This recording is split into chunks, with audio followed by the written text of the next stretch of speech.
based on your sort of deep experience in this area, what is it that you are reshaping on the MIGA side to help deal with some of these challenges that several colleagues have raised?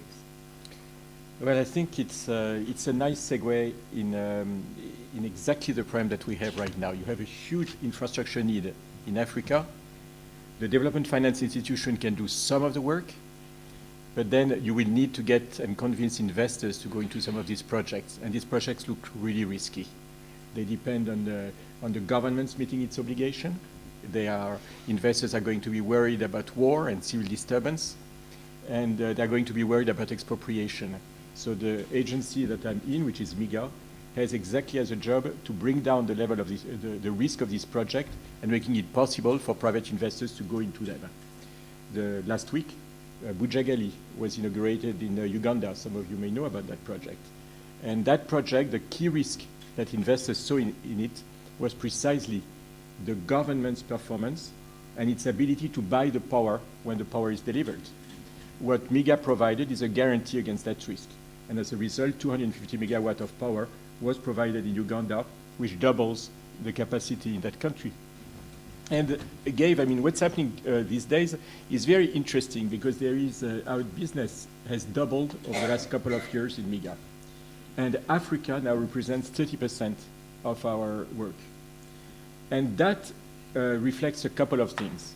First, the fact that Africa looks really good now in a world which is not growing that fast. Having 5.3% of growth in Africa looks to investors as a very interesting place to put their money. But the second thing at the same time is that the lenders are much more risk averse.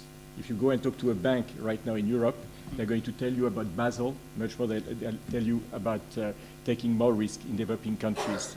So, and if you ask investors, they will also have learned their lessons from the Middle East.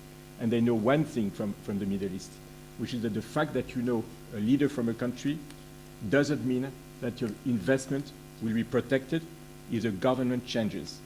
So for all these reasons, they are looking for different type of alliances with multilaterals, alliances with bilaterals, and then organizations like MIGA, which can cover the risk in case things change. And that's why we've seen our business changing. But it also made for us, it forced us also to change as an organization. We can do things that we couldn't do before. For example, we can guarantee debt, which we couldn't do that before. Senegal has just had the Eurobond, and we were able to guarantee the swap arrangements around that Eurobond, which allowed them to invest in ports and roads. So it's not only investors, but it can also be capital markets now.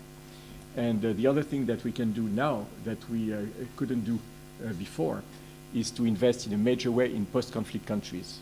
Post-conflict countries now represent $345 million of exposure for MIGA just last year, and Côte d'Ivoire has been a major place for investment for MIGA. So there are new ways for us to do business. We can now do guarantees at the level of the sub-sovereign, which we couldn't do before. So this expansion of the range of MIGA's products, together with the needs of the market, has meant a considerable development in the need for our organization. Doing business in Africa, you can't afford to be without Africa Investor.